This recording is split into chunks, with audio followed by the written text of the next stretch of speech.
Hi Taurus, 2026, bagong taon. Ito na po ang inyong reading. Kuha lang tayo ng ilang guidance, advice, messages para sa inyo. Anong aasahan nyo?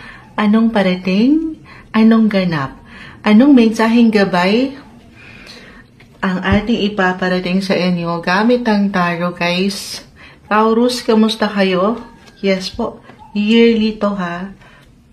2026 guidance, energy check tayo para sa mga Taurus ngayong bagong taon. Anong parating sa inyo? Anong kailangan marinig ng mga taong ito? Mensaheng gabay po. Taurus, ayan. Baka nagtatanong, bumagsak eh. Huwag kayong mag-alala. Before and after natin gamitin ng tarot, guys, of course, na-shuffle natin to. Taurus, guidance for you. Unahin ko muna ha, hindi pa ako nagtatanong, bumagsak na. Buhay karera po. Buhay karera. Finances. Unang sektor muna tayo. Since ito yung nakagawian natin, gusto ko pang mag-add career po para sa mga Taurus. Buhay karera, trabaho, kaperahan. Okay. Isa-isay natin. Guys, tayo po ay general reading. Just only take what resonate. Ano man ito, mensaheng gabay lamang po. The King of Swords, isa-isayin po muna. The High Priestess, career-wise, the Wheel. Queen of Wands. Okay, medyo marami to kasi biglang bumagsak. Di pa ako nagtatanong.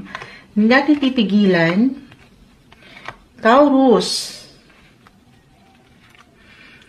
Five of Pentacles, Queen of Pentacles, Three of Pentacles, as an earth sign. Very practical yung ilang bumabagsak dito para sa inyo. Gusto ko agad i-share sa inyo ito kasi mag-apply yung ilang bumagsak na baraha sa inyo dito. Astrologically, the Wheel is here. Although naka-reverse, umiikot yan guys ha. The Wheel. The Wheel of Fortune po. Umiikot yan. Timing lang. Ups and downs, highs and lows ng buhay. Hindi naman lagi tayong andoon sa masaya, nasa taas. Sabay kayo ha. Patuloy kayo mag-focus sa inyong mga kagalingan. Yes po, katalinuhan. Papaangatin yan yung confident. Ano i-share natin? Astrologically, nakita ko kasi si The Wheel, Wheel of Fortune. Si Planet Fortune po kasi, si Jupiter. The planet of good luck din, money, wealth, still currently ay nasa inyong mga third house. 3. And dito, 3 of Pentacles. Third house, malawak ito guys. It's all about communication, transportation, travel. The Page of Wands ay narito. Connected din to sa technology. Ang lawak guys. Using the internet, social media. Ayan. For some of you, Taurus, 2026, maaaring may travel opportunity. Limitless po. Walang hanggang posibilidad si Page of Wands, unstoppable. Malawak, travel. Maaaring ito ay for work, why not? For work or for pleasure, or can be both. I mean, sa biyaheng ito, yung ideya na parang hindi lang kayo nagtatrabaho or magtatrabaho, pero present rin po yung enjoyments. Kasama yung mga mahal mo, yung mahalaga sa'yo. Why not? Kagaya ng pamilya. Or may kaugnayan nga pagdating sa money, since ito po yung umaangat dito, kaperahan. May gabay pa rin kayo ni Jupiter ha. Especially kung ang trabaho nyo po, or yung industry, kung saan kayo ngayon pa lang, ay nasa ilang aking nabanggit.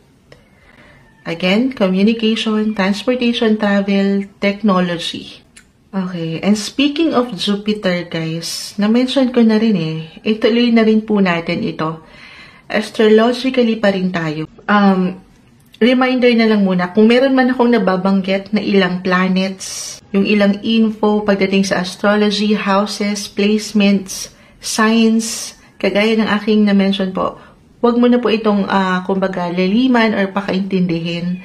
Pero i-mention lang din ni Moonchild Taurus ha, para kahit paano, meron po kayong ideya kung saan ko pinaguhugot yung ilang messages. So, balik tayo kay Jupiter kasi Jupiter this year, it will then enter your 4th house of home.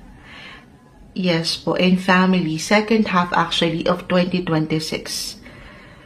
I feel dito sa baraha mo, kung aking i-relate din, especially po kung kayo ay nasa real estate, umaangat yung money-making opportunity kasi. Yung paraan nyo, kung saan kayo kumikita, or pwedeng kumita. Career kasi tayo kaysa. Usaping finances tayo, kaperahan pa lang po. Sa bawat sektor, subukan nating maiwanan ng messages. Taurus, medyo na-overwhelm ako sa ilang baraha. Ang dami, pero I will try my best. Pero, ayan. 2026, especially kung nasa real estate din kayo, Taurus, or magbebenta kayo, or ngayon pa lang nagbebenta na kayo ng kalupaan, or bibili kayo ng property this year, maganda po ang posibilidad. Actually, maaring kusa po itong umangat na oportunidad para sa inyo. For some of you, okay, ito yun eh, 3 of Pentacles, Page of Wands, the Queen of Wands, guys. Paangatin niyo yung mga boses nyo, ha? I mean, over the net, using social media na napaka-normal na ngayon. Nag-highlight astrologically at pagdating sa ilang baraha mo, 3, kasi ang pumapasok din dito yung buying and selling para sa inyo, Taurus. May ilang collaborations, connections, communication akong nakikita. So, why not? Sa ilang aking nabanggit, again, kung sa lupa ito, pwede kayo magbenta ng kalupaan. Makakabenta na kayo or makakabili po kayo ng bagong property or makakapagpatayo na kayo ng bahay. Why not? The wheel ay narito, guys. This is a great sign. Planet Fortune Jupiter is currently papasok ito sa inyong mga buhay, tahanan, pamilya, property, at sa ilang aking nabanggit na napakalawak. May magaganda pong possibility dyan, okay? Nakapagpatayo na kayo ng bahay. Claim na ba natin yun? Yes naman. Stay positive. Nandito umangat yung pagiging independence nyo. Independent, financial independence.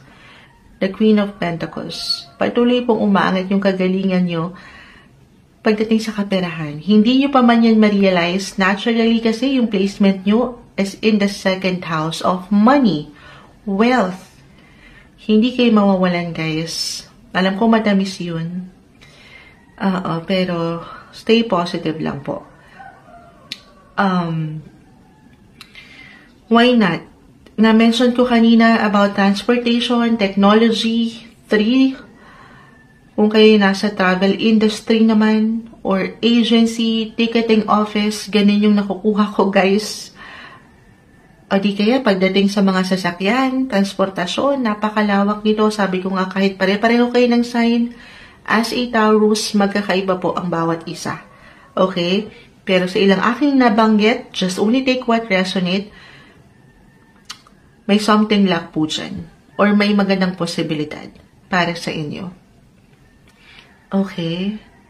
Sana nakukuha nyo ko doon sa ilang messages. Minsan, hindi lang magaling magpaliwanag si Moonchild eh. Pero, lalo pa guys, hindi madaling magbasa ng cards ha. Na-overwhelm ako sa ilang baraha. Pero, susubukan ni Moonchild ang best niya. The High Priestess ay narito. Page of Wands, connected din po ito pagdating sa inyong mga spiritual connection, pagdating sa inyong mga faith. Andito yun.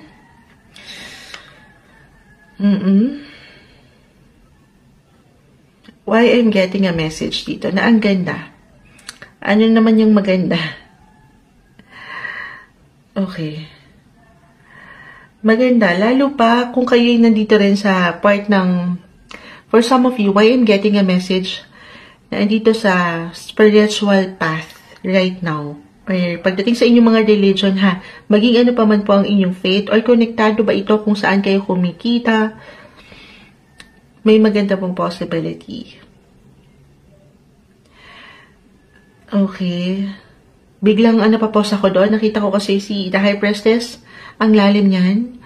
Higit kayo magiging conservative, sensitive when it comes to your finances and career. Andyan yung focus. Maring kusang umangat ito sa inyo, Taurus, or kailangan yung paangatin sa inyong mga buhay, trabaho, negosyo, or saan man kayo kumikita. Huwag niyong i-ignore yung mga gusto nyo, yung mga mahal nyo, kung ano sinasabi, tinitibok ng inyong mga puso. Alin yun, Moonchild? Ang lalim yun, alin yun? Sa lahat ng barahan mo dito, guys,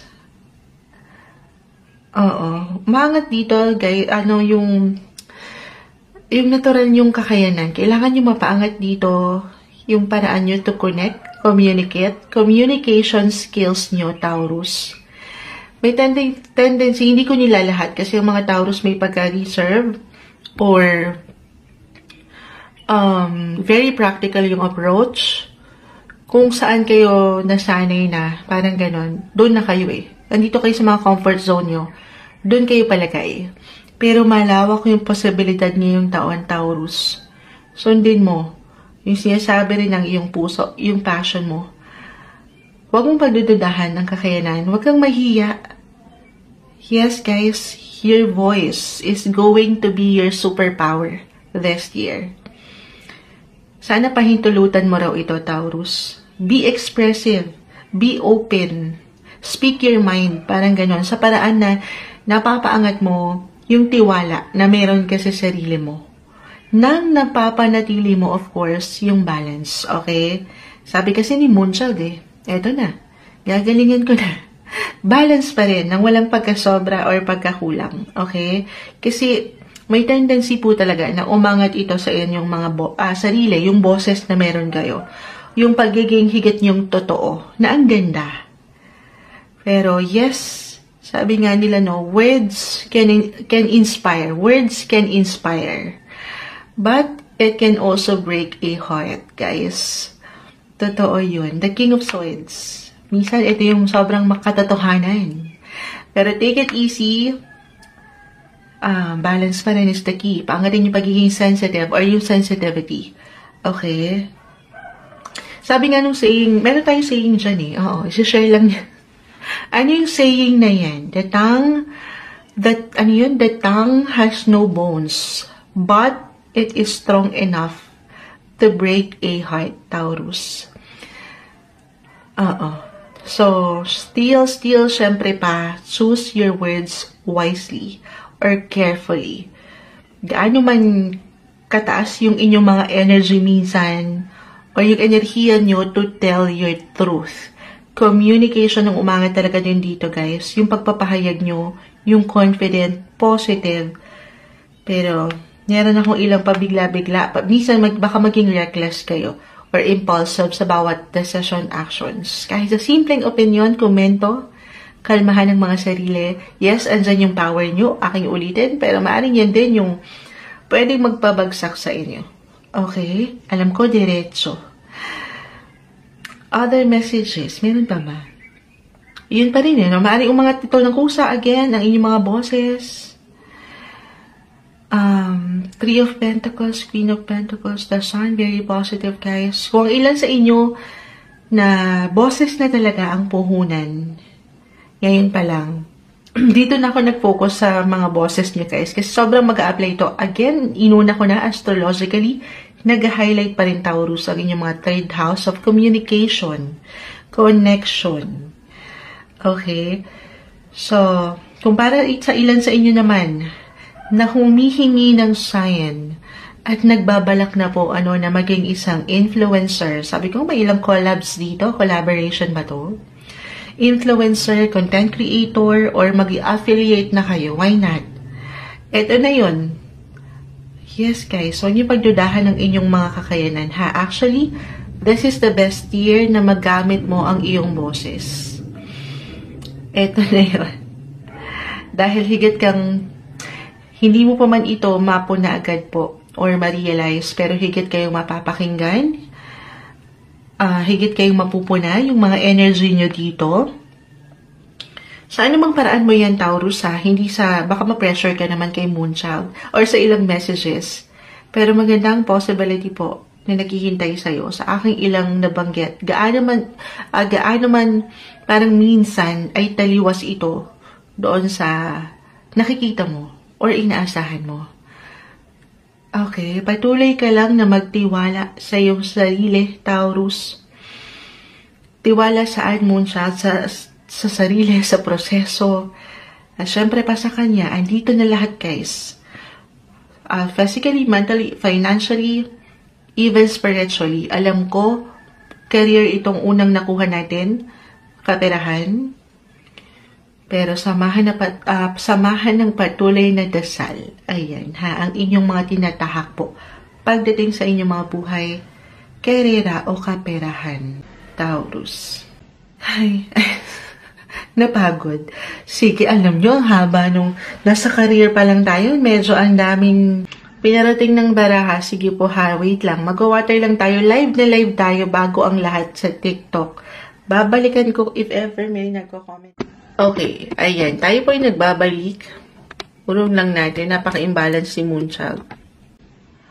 Dito tayo. Sana tayo. Natutulala ako sa haba ng career. Reading nyo. Taurus. Usaping relasyon. Pag-ibig na tayo. Move forward tayo ha. Kuha tayo ng ilang guidance advice para sa mga Taurus 2026.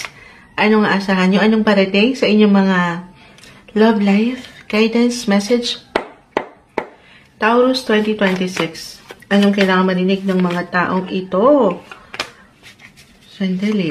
Guys, if ever bago lang kayo kay Moonchild, kung meron man pong ilang naka-reverse na baraha, kung nakabaliktad sila, it doesn't mean na hindi okay agad ha. Meron lang po itong kalakip na mensahe. Taurus. Excited ang baraha. Sige, lalatag ko na lang muna. 9 of Pentacles, 9 of Cups, 9 and 9. Knight of Cups is in reverse. May pabulaklak. Si Kuya. Ayan. Pakita natin sa live. Naka-reverse siya, pero sabi ko nga, it doesn't mean na wala ha. Umangat siya dyan. May dahilan. Sandali. Itabi ko to, nakukuha ko yung energy ng travel or anything connected. Transportation. Since yun yung nag-highlight sa inyo, kanina ko pang na-mention, mag-add pa ako ha. Love reading po para sa mga Taurus 2026. Anong kailangan marinig ng mga taong ito? Page of Cups. Okay. Alam nyo, ano na ta? Communication, yung na-mention ko kanina. Kahit over the net lang ito, guys. Parang kailangan kong i-add to kanina. Sandali. Alam ko nasa love messages na tayo. Na-mention ko ba, napakalawak po ng communication sector since yun talaga yung nag-highlight sa inyo. Kung hindi man ito sa paraan na mapapaangat mo po ang iyong boses, Taurus, ang lawak niyan ha. Pwede rin naman ito sa pagsusulat or pagbabahagi sa mundo or sa online world kahit walang boses. Diba? Meron ng ganyan eh. May mga nag-affiliate na walang mukha, diba? Parang may ilang naka-hide. Ma-add ko lang yun. Kasi the moon ay naka-reverse. Nakita ko si the moon, parang may ilang naka-hide. Secrets. Oo. Halimbawa, if you're a writer po, na nakikinig ngayon, baka kailangan kong ma-mention, may something maganda po dyan, ha? 9 and 9, dyan din po pumapasok kasi yun. Pagdating sa writing, publishing, social media, or pag nasa media kayo, diba naipasok ko pa yun, guys? Maybe kailangan ko may parating yun for some of you. Tayo po ay general message. Mabanggit ko lang po. Pero balik tayo dito sa yung love life. Possible this year, Taurus, na higit na lumawak po ang inyong mga social network. Maaring madagdagan ng inyong connection. Again, maaring ito ay may connection po sa ibang bansa. Kahit over the net lang ito, using the internet or social media, kung hindi man ibang bansa, ibang lugar, may distance. Maaring may expansion. Yes po. So, dito hindi posible na merong pag-angat ng ilang new connections, new friendship, or new partnership, teamwork, collaborations na kanina ko pa nababanggit, ganyan. Kung saan ay maaring makatulong para sa inyong patuloy na growth. Yes po. Hindi lang pagdating sa pag-ibig, relasyon, pero dito, sa inyong mga buhay, life in general, ha? Pero syempre pa, Taurus, sa mundong ating ginagalawan ngayon, since nag-highlight yung communication technology, using the internet, social media, ang hirap na magtiwala, Oo. The moon naka-reverse eh. Parang maaring merong ilang naka-hide na kanina ko pa na-mention. Nagiging mysterious yung energy. Just because na umaangat sa inyong barahan na may ganda, maganda yung progress, guys. May pagkasapat. Patuloy na may growth. Oo, sabi kasi ni Moonshot, maging bukas ako dito kasi maganda raw. Yes, oo. Pero huwag kayong magmamadali. Ha, syempre pa, bago kayo magtitiwala daw po sa isang tao, ay kikilalanin muna ito. Love message. Sige, para sa mga single and ready to mingle, guys. Taurus, merong opportunity. Ito na siya. The Knight of Cups, ang iyong knight in shining armor. Umaangat yung parang head over, clouds yung energy. Andito yung kilig. Gusto niyo yun? May kilig. Sana lang, yun lang din ha, huwag kayong magmamadali, kagaya ng aking na-mention. Merong opportunity para sa inyo to meet someone at maaring magbigay daan itong ilang tao sa inyong paligid po. Sino yun? The moon is here. Ang lawak nito, guys, ha, andito na lahat eh. Maaring ilang kaibigan, katrabaho, kapamilya or relatives na meron ka para kayo ay magkakilanlan. Why not? Kung ikaw lang naman ay magiging handa dito, ha? Yes po. Maganda, guys. Yun lang, wag lang madaliin. Enjoy niyo yung ngayon. Kung ngayon pa lang meron na kayong dinidate, get to know each other. Sabay kayo sa flow. And I see na patuloy kayong mag-grow. Oo, may pagkasapat po. Relationship status naman ng mga Taurus na nasa isang relasyon. Pero sige, single ka pa man ngayon, malaki yung chance na mas mapapalapit kayo sa inyong mga kapareha. Or sino man itong kikilalanin nyo pa. Or pagdating po sa inyong pamilya, relationship-wise, napakalawak na ito. Ayan, sama na natin. The moon is here. This is about your family, your loved ones. The Justice card, connected ito pagdating sa inyong mga partners, couples, married, also friendship. Sabi ko sa inyo, dito lahat nagsibagsakan. General reading tayo. Relationship-wise, magiging malalim po. Pagdating dito sa mga mahal mo at mahalaga sa iyo. 2026. Or maybe this is a message na importanteng marinig, Taurus. Especially for some na medyo nawala ng panahon. Okay? Or nalimitahan ang oras para dito sa ilang taong ito sa kanila. Sa mga mahal mo, nitong mga nagdaang taon or buwan. Or kung totally, hindi kayo masyadong nabigyan ng chance na magkakasama sa family. Or hindi kayo nabigyan ng chance para merong kilalanin na someone. Oo, ganun yung energy ha. Kasi nga, naging busy kayo sa ilang personal na buhay, trabaho, andyan yung focus. Then maybe this is a message to spend more quality time na this year with your loved ones. Okay. Para sa ilan, ito tayo. Pagdating sa usaping pamilya, or ayan na nga, pagdating sa relasyon, maaring makaramdam kayo ng ilang pagbabago dito, guys. Umaandar po. May ilang changes.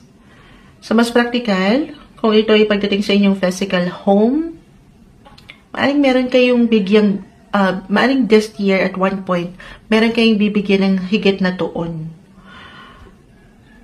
Kahit sa simpleng lang to, guys, kahit sa simpleng ideya, Taurus, or plano pa lang ito, maring may ilang changes po. Yes, may ilang changes. Halimbawa, ang ilan ay daraan po sa house renovation. May ganun ba? May plano ba kayo? Kahit sa simpleng ideya ngayon pa lang?